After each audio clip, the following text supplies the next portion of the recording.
সুপ্রিয় দর্শক মন্ডলী, আলোক সুর চ্যানেলের পক্ষ থেকে আজকে আমরা এসেছি নেত্রকোনা জেলার বাংলা থেকে যে চল্লিশা। আপনারা যে এই রাস্তাটি দেখতে পাচ্ছেন, এটি একটি বাইপাস সড়ক, যেটা নেত্রকোনাবাসীর দীর্ঘদিনের দাবি।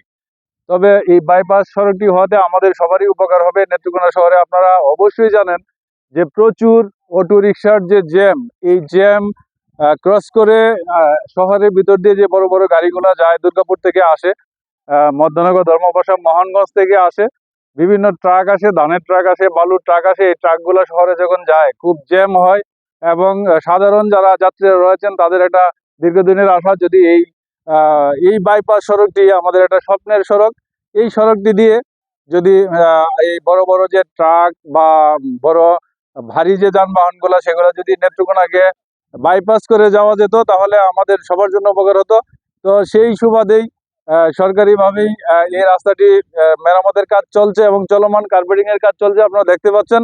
এবং এই রাস্তাটি আমাদের একটি স্বপ্নের রাস্তা, নেত্রকোনাবাসীর জন্য সত্যি একটি স্বপ্নের। এই রাস্তাটি যখন কমপ্লিট হয়ে যাবে, আশা করি আমাদের নেত্রকোনাবাসীর স্বপ্ন পূরণ হবে এবং আমরা যে এই রাস্তাটি ব্যবহার করে আমাদের আরেকটা জিনিস আমি আপনাদেরকে বলতে চাই আলোক সুরের পক্ষ থেকে, যে এই রাস্তাটি একটি দর্শনীয় স্থানও। এখানে আপনারা এসে টিকটক থেকে শুরু করে ইউটিউব বা যে কোনো ধরনের ভিডিও করতে পারবেন, যেহেতু এর আশেপাশে রয়েছে, আমরা যদি আপনাদেরকে দেখাই যে এখানে একটি বিলের মতো রয়েছে। এখানে আর একটু বর্ষার সময় আসলে পরে পানি হবে এবং এখানে যে বাতাস, নির্মল বাতাস, একটা সুন্দর প্রকৃতি।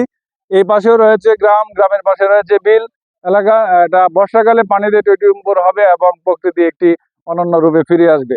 তো দর্শক মন্ডলী, আজকে এই পর্যন্তই। আপনাদেরকে এই রাস্তায় চলার জন্য স্বাগতম। ধন্যবাদ।